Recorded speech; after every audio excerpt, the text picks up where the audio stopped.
It's day 33 of our 42 Days of Wonder, a journey that's already carried us from the rolling greens of Tennessee through the geysers of Yellowstone, the jagged peaks of Grand Teton, and the alpine crown of Glacier, to the stunning turquoise lakes of Canada, through California's iconic national parks, and now deep into the sun-scorched soul of the American Southwest.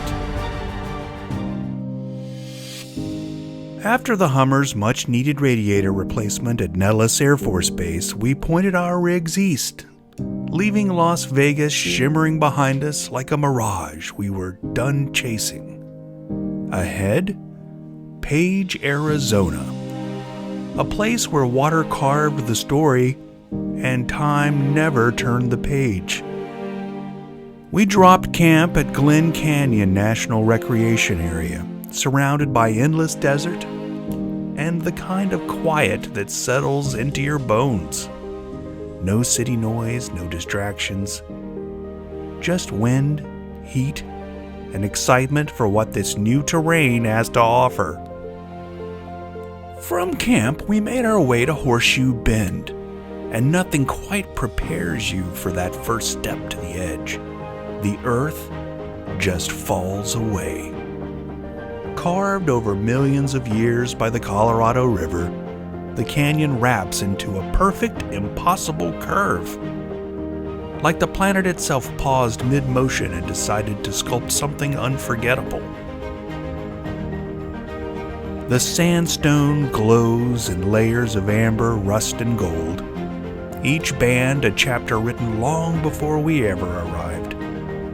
Far below, the river snakes through the canyon, smooth, quiet, almost indifferent to the spectacle above. And down there, boats drift along the shoreline, tiny, almost unreal, like someone scattered ants across a painting. Up top, a different kind of energy. Crowds pressed along the edge, cameras raised chasing that one perfect shot, heat rising off the rock, sun beating down like a hammer, and yet, even with the heat and the people, it still stops you cold. Because no matter how many are standing beside you, that view feels like it was made just for you.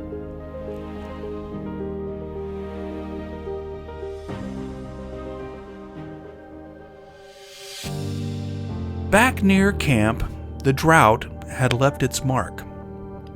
The boat ramp at Glen Canyon stretched out into nothing, a concrete road ending far too soon, where water used to be. But Fred and Josh weren't about to let that stop them. A small moment, but on a trip like this, those moments carry weight. Proof that even when things change, there's still something worth chasing at the end of each road. The next day brought something we'd been looking forward to for a long time: Lower Antelope Canyon. A place carved not by steady rivers, but by sudden violent floods. Flash water slicing through sandstone again and again, until the rock began to flow like fabric. Getting in is part of the experience. You don't walk into Lower Antelope Canyon, you descend into it. Ladders, narrow passageways, twisting corridors of stone that feel alive around you. And then you're inside. Walls curve and ripple like waves frozen mid-motion. Soft reds, deep oranges, glowing golds, shifting with every step, every flicker of light. Above, thin slivers of sky send beams of sunlight pouring down, like spotlights in a cathedral carved by time itself. There were rules, lots of them. No tripods, no professional video equipment, no GoPros, no bags, just your camera, your phone, and whatever water you could carry. For many Navajo people, these slot canyons are not just geological wonders, but places where earth, water, wind, and spirit intersect.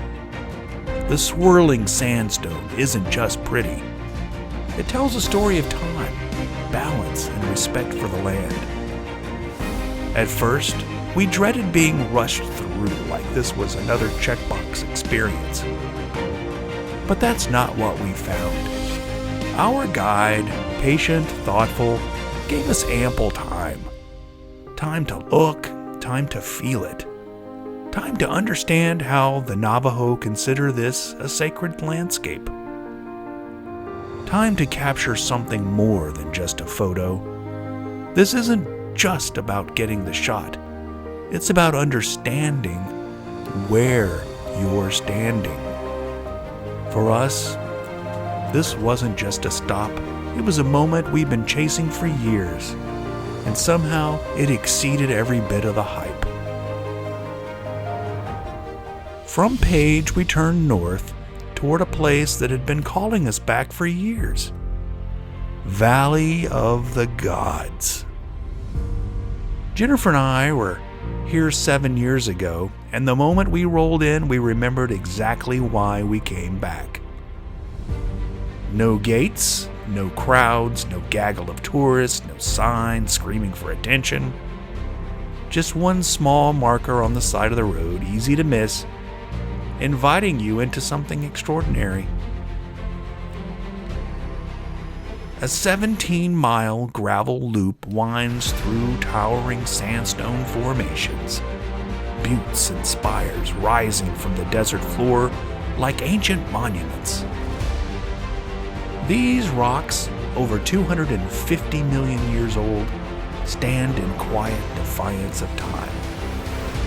The road is rough, winding, washboarded, unforgiving, but every mile feels earned, and then you find your spot. No reservations, no hookups, no neighbors, just you, your rig, and a horizon that doesn't end. Out here, the world gets small in the best way. No notifications, no deadlines, no noise. Just wind moving across the desert, and stars waking up one by one. It's the kind of place that reminds you how little you actually need, and how much you've been carrying needlessly, literally and figuratively. On day 36, Fred and Josh took a windshield tour through nearby Monument Valley, a place you've seen before even if you've never been. Towering buttes rising from red sand, framing scenes from decades of Western films. The mittens stand tall against the sky, instantly recognizable, timeless. And from overlooks like John Ford's Point, you can almost hear the echoes of old movie sets, hoofbeats, and stories told in dust and sunlight.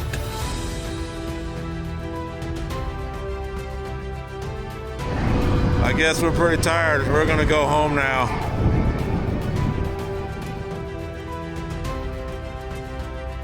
But as incredible as these places were, something else was starting to settle in. The realization that this journey was winding down. Soon, we'd be splitting off, different roads, different destinations. With Joshua, Fred had commitments pulling him one way, while Jen and I weren't quite ready to let go. Not yet.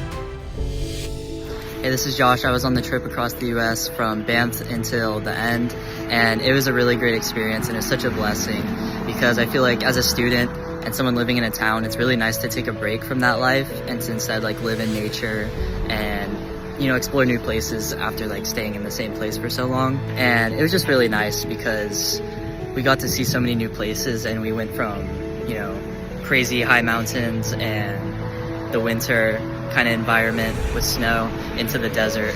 And there's just a lot of cool experiences you see. Yosemite, Death Valley was a highlight for me. You know, I've never seen something like that. I don't think there is anything like that. and you just get so many experiences that you can't like experience elsewhere, which is really nice. And I think those are things that like I can take into my life, and it like stimulates my creativity. And I made a scrapbook with a bunch of pictures we took, since a lot of like our time was with photography and taking pictures out the window when Fred was driving. And it was just a blessing seeing all those cool places and getting out of like, you know, the routine of life, instead of going into the routine of like packing up and moving the trailer, cooking, hiking, seeing new things. And it was just a great trip. There were still miles left to cover and stories left to tell. On the next episode of 214 Overlanders, we explore the ancient beauty of Petrified Forest National Park, the surreal white dunes of White Sands, and everything in between. Because even as this journey nears its end, we're not done chasing wonder just yet. Make sure you subscribe and hit the bell to receive notifications for new episodes. No roads, no worries. See you on the trails.